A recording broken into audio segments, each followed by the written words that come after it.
And there are a lot more small states that have a lot to lose from abandoning the Electoral College. Because Wyoming, for example, the state with the least number of people, is dramatically overrepresented in the Electoral College compared to the big states. So there are few big states, and the big states would be happy to get rid of the Electoral College. But the small states like to keep it, because it means that they're more important than they would be otherwise. And there are more small states than there are big states. So it's going to take a lot to change it. Now, the argument for keeping it is that, well, if it were simply a straight vote of the people, then who would ever campaign in New Hampshire? Who would ever care about Wyoming? Well, true enough. But I can say that having lived in California and lived in Texas, well, California does get the attention of the candidates because California is in play. But Texas, this last week, Texas was in the news in a presidential campaign for a brief period against all expectations. Nobody thought the Democratic nomination process was going to go on this long. And so, in fact, at the precinct where I vote, there's an elementary school 3 blocks from my house. It happens to be the largest precinct in Travis County. And CNN was broadcasting from the steps of this particular elementary school. I can guarantee you that after 10 o'clock on Tuesday night, when Texas has this weird combination of a primary and caucuses, as soon as the story was over for that day, that's the last we're going to see of CNN with respect to this presidential cycle. It's the last we're going to see of the candidates, except when they drop in maybe to raise money. But I've been living in Texas. I mean, the voters in New Hampshire and Wyoming fear being disenfranchised if we go to a straight line popular vote. I've been disenfranchised living in Texas because Texas has been reliably Republican. And so, Travis County fancies itself the liberal island in the center of a conservative state. But everybody in Travis County is just wasting their votes because it's very clear that Texas is going to vote for the Republican candidate, regardless of who the Republican candidate is. So, the Electoral College is something that if it didn't already exist would never be invented, but it's going to be really hard to get rid of for exactly these reasons. Yeah, please.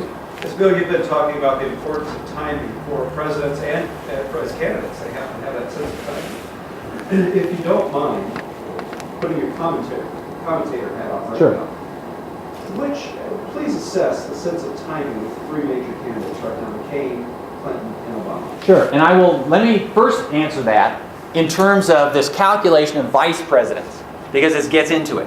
Because Hillary Clinton was asked last week, would she consider, or did she think that an Obama and Clinton on the same ticket would be viable? And she said, well, yeah, that might really be a possibility. And then she went on to say, of course, I want to be at the top of the ticket. And Obama, of course, wanted to be at the top of the ticket too. But in terms of the calculation there, would Obama, suppose Clinton gets the nomination, would Obama say yes to an invitation to be the running mate? Suppose Obama gets the nomination, would Clinton say yes? Well, here timing counts for a whole lot. Because I think you could make an argument that if Clinton wins the nomination and invites Obama, and this might well be a very smart move, because Obama clearly has what you could call the it factor in politics. And I've said that one of the reasons that we choose our presidents is they make us feel good or hopeful or something positive about ourselves and about our country. And Obama has that ability, especially with young people. My kids have gone crazy for Obama. And my students are crazy for Obama. And Obama, he's pulling voters, young voters, from the Republican side. Because people really respond to Obama's appeal to bring the country together. And I just saw a billboard on Obama where the operative word was hope.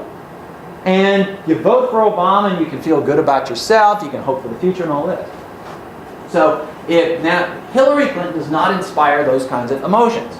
She inspires a different set of emotions, and emotions are critical here. There's a question of, experience versus inexperience, judgment, and all that stuff. So if Clinton could talk Obama into joining the ticket, then it would make sense for her. She could hope to bring in a lot of this, especially youthful enthusiasm, and some of Obama's charisma would carry over to her because, of course, they always have at least one vice presidential debate. And Obama almost certainly would come across very well there. And he'd be out on the stump campaigning for the Democratic ticket. And he would simply say, all the things that I stood for when I was running for president, I still stand for. And we're going to work for them. And it would make sense for him because win or lose, if the Democratic ticket wins in this year, then he becomes vice president of the United States. And that's a lot better. And I don't think I'm going to steal from a future lecture. But, well, here I'll just say one thing. Do you know what is absolutely unprecedented about the election of 2008? Now, we haven't actually chosen, finally, both nominees yet. But we do know something that is going to make this election different from every election in American history until now. Three senators. That's right. The two nominees will be sitting senators. This has never been the case before. And maybe I will elaborate in one of the future lectures on exactly what this means in terms of how you campaign. But for Obama, being vice president of the United States is really a much better position if he wants to be president than being senator. Because the hardest problem about being a senator is that you have to vote on issues. Andrew Jackson was running for president in 1820. Well, he had been promoted to be president. People have been promoting Andrew Jackson to be president from basically the day of the Battle of New Orleans in 1815. And they thought Andrew Jackson would be a great president. And Andrew Jackson initially sort of shied away from the idea, but eventually, when people whisper in your ear often enough, you could be president of the United States, it's really hard to say no. In fact, you can count on about one hand the number of people in American history who've been able to resist that call. William Sherman, who's probably the best example, William Sherman, if he'd just given the nod of his head, he could have been president 2 or 3 times during the 1870s or 1880s. He could have had the nomination, he would have won the election. Colin Powell, more recently, is somebody who probably could have had the Republican nomination in 1996. It was his for the asking, but he said no, apparently for personal reasons. Anyhow, when people say that, then it really does make you think, well, okay, you could be president. But if you are a senator, was I talking about Andrew Jackson? Andrew Jackson was being promoted for president.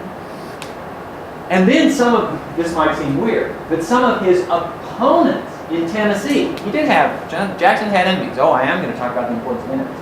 But Jackson had enemies in Tennessee. And a Tennessee senator resigned. And so the governor had to appoint a senator to fill the spot until there was going to be a special election. And some of Jackson's enemies suggested that he should be a senator. And Jackson had been in the Senate very briefly before, early in the century. And he had quit in disgust after about 6 weeks because he realized that he just didn't have the patience and the personality to be one of a large group. Jackson wanted to lead. In fact, this was something that was said of Franklin Roosevelt. When Franklin Roosevelt was elected to the New York legislature in 1910, one of the Tammany Hall bosses was trying to assess this new Roosevelt. They had all known about Theodore Roosevelt, and one of the Tammany bosses came up. No, actually, it wasn't one of the Tammany bosses. It was one of the Republicans who had known Theodore Roosevelt. Came up and said, now, you know what you're getting into with these Roosevelts. When they ride, they want to lead. And you put them on, they're going to want to be in charge. Anyway, so Jackson didn't want to be in the Senate again. But he couldn't figure out a way diplomatically of saying no. But he also understood that if he was in the Senate, he was going to have to vote on issues. He was going to have to vote on controversial topics like the tariff. And Jackson was in a position where, at this point, he was all things to all people. Because nobody really knew what he stood for. And I would suggest that this is one of the attractions of Barack Obama. Because he doesn't have a track record, you can project on him everything that you wish about yourself and you wish about the country. If he stays in the Senate, he's going to lose that effect. John Edwards was smart the last go-round after he ran for vice president to resign from the Senate because he knew that he was going to be up against this sort of thing. Anyway, this, by the way, is why senators never get elected president. There have only been 2 senators elected president. You know who they are?